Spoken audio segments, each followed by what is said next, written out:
दोस्तों, आखिर ऐसा क्या हो गया कि देश के प्रधानमंत्री नरेंद्र मोदी को लोगों से यह कहना पड़ा कि 1 साल तक सोना मत खरीदिए? क्या भारत इस वक्त सिर्फ आर्थिक चुनौती नहीं बल्कि विदेशी मुद्रा के दबाव से भी जूझ रहा है? क्या सरकार को डर है कि अगर इसी तरह गोल्ड और तेल का आयात बढ़ता रहा तो रुपए पर और बड़ा संकट आ सकता है? और क्या अब वो वक्त आ गया है जब आम लोगों की खरीदारी की आदतें भी देश की अर्थव्यवस्था तय करेंगी? क्या एक आम आदमी द्वारा खरीदा गया सोना भी अब सीधे भारत के विदेशी मुद्रा भंडार से जुड़ चुका है? लेकिन अगर लोग सच में कुछ महीनों के लिए सोना खरीदना कम कर दें तो क्या इससे भारत को राहत मिलेगी? क्या डॉलर की बचत होगी? क्या रुपए की गिरावट रुक सकती है? क्या इससे सरकार को पेट्रोल डीजल की कीमतों को संभालने में मदद मिलेगी? और सबसे अहम सवाल, क्या भारत जैसे देश में जहां बेटी की शादी से लेकर परिवार की इज्जत तक सोने से जोड़ कर देखी जाती है, वहां लोग सच में इस अपील को गंभीरता से लेंगे? दोस्तों, इन्हीं सवालों के जवाब समझना बहुत जरूरी है, क्योंकि प्रधानमंत्री मोदी की अपील सिर्फ एक राजनीतिक बयान नहीं मानी जा रही, बल्कि इसे देश की अर्थव्यवस्था को लेकर एक बड़े संकेत के तौर पर देखा जा रहा है। प्रधानमंत्री नरेंद्र मोदी ने यह साफ कहा कि देश हित में लोगों को 1 साल तक सोने के गहने नहीं खरीदने चाहिए। उन्होंने पुराने समय का जिक्र करते हुए कहा कि जब देश संकट में होता था तब लोग सोना तक दान कर देते थे, लेकिन आज सरकार लोगों से दान नहीं मांग रही, सिर्फ थोड़े समय के लिए संयम की अपील कर रही है। अब सवाल उठता है कि आखिर ऐसी जरूरत क्यों आन पड़ी?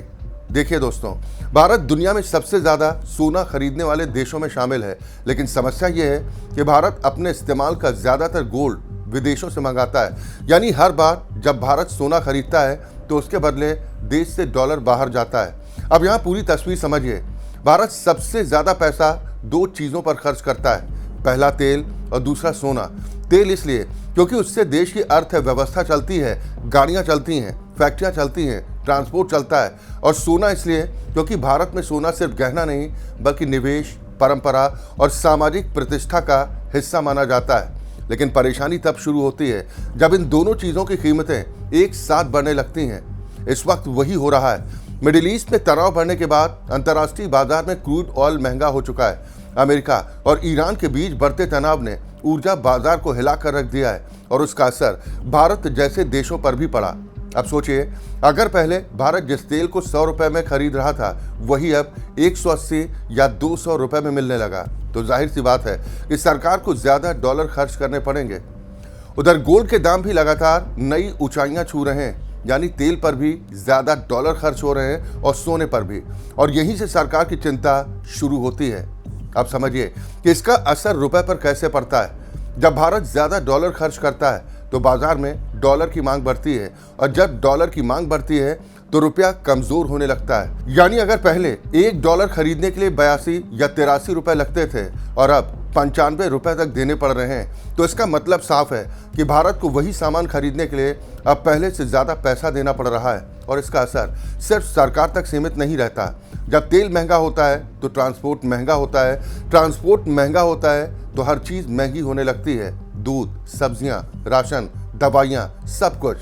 यानी सीधा असर आम आदमी की जेब पर पड़ता है। और इसीलिए सरकार सबसे पहले ऊर्जा सुरक्षा को बचाने की कोशिश करती है। सरकार के लिए पेट्रोल डीजल जरूरी है, क्योंकि उसके बिना देश की रोजमर्रा की व्यवस्था प्रभावित हो सकती है। अब अगर सरकार को चुनना पड़े कि डॉलर तेल खरीदने में खर्च हो या फिर सोना खरीदने में, तो सरकार स्वाभाविक तौर पर तेल को ही प्राथमिकता देगी। और शायद इसी वजह से प्रधानमंत्री नरेंद्र मोदी ने लोगों से अपील की है कि कुछ समय के लिए सोने की खरीदारी को टाल दिया जाए। ध्यान दीजिए, उन्होंने सोने को गलत नहीं कहा, उन्होंने सिर्फ इतना कहा कि देश हित में थोड़े समय के लिए त्याग जरूरी है। यानी ये आर्थिक जरूरत को भावनात्मक भाषा में समझाने की कोशिश है। अब बहुत लोगों के मन में सवाल भी है कि अगर सरकार इतनी चिंतित है तो सीधे नियम क्यों नहीं बदल देती? देखिए, सरकार चाहे तो बहुत कुछ कर सकती है। इंपोर्ट ड्यूटी बढ़ा सकती है, कस्टम बढ़ा सकती है, गोल्ड इंपोर्ट सीमित कर सकती है, या बैंकिंग चैनल्स को और सख्त बना सकती है। लेकिन अभी सरकार ऐसा नहीं कर रही, क्योंकि सरकार चाहती है कि लोग खुद जिम्मेदारी समझें। अगर लोग स्वेच्छा से खरीदारी कम कर दें तो सख्त फैसलों की जरूरत नहीं पड़ेगी। और यही वजह कि प्रधानमंत्री ने अपील की है, आदेश नहीं दिया। लेकिन इस पूरी कहानी का दूसरा पक्ष भी है। भारत में लाखों परिवार ज्वेलरी कारोबार से जुड़े हुए हैं। छोटे दुकानदार, कारीगर, डिजाइनर, गोल्ड ट्रेडर शादी ब्याह का पूरा बाजार। अगर सोने की खरीदारी कम होती है तो इसका असर सबसे पहले इन्हीं लोगों पर पड़ेगा और यही कारण है कि ज्वेलर्स कम्युनिटी में इस बयान के बाद हलचल बढ़ चुकी है। उन्हें डर है कि अगर लोगों के मन में डर बैठ गया तो बाजार और धीमा हो सकता है।